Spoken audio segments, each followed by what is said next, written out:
Parlons à présent de la mobilisation des étudiants niçois dans le cadre de la journée d'action nationale contre la loi Pécresse. Aujourd'hui, ils ont manifesté. On a réussi à réconcilier nos deux universités, nos deux campus, et on marche main dans la main, car comme l'a dit Sarkozy, ensemble tout devient possible. L'union sacrée cet après-midi de l'université de l'aide de Carlonne et de celle de Saint-Jean d'Angély de sciences humaines. Au total, quelques 250 étudiants prêts à manifester contre la loi Pécresse. On est le pays des droits de l'homme, on est le pays du savoir et de la culture. Et justement, on doit protéger cette université car le savoir, c'est gratuit, on ne le paie pas. On ne met pas une logique de concurrence entre les universités. Les frais d'inscription risquent de terriblement augmenter avec cette réforme. Et pour ce faire, ils défilent dans la rue en chantant, en dansant ou encore en occupant le campus de façon citoyenne, une nouveauté. À un moment donné, on montre aussi qu'on est des étudiants responsables et on construit une occupation citoyenne avec projection, débat, atelier de réflexion pour qu'on puisse à un moment donné avoir un espace de débat public. Dans la foule, il y a aussi débat. Des étudiants pour la loi Pécresse viennent discuter avec des lycéens qui se sentent concernés et menacés.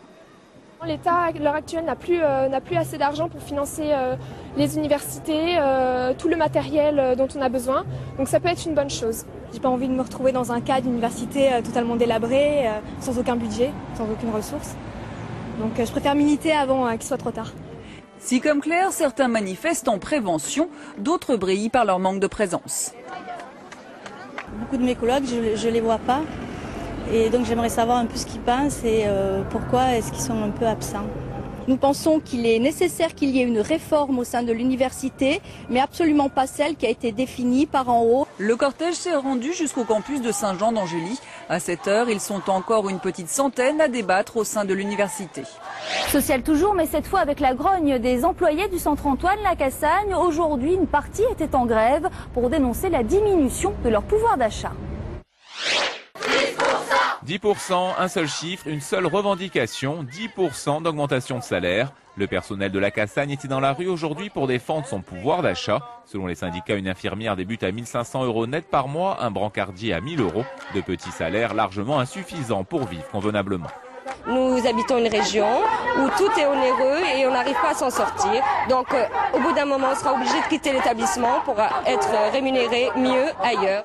La Cassagne fait partie des 20 centres français de lutte contre le cancer. L'augmentation des salaires se décide au plan national pour l'ensemble des centres lors d'une commission qui se tiendra demain.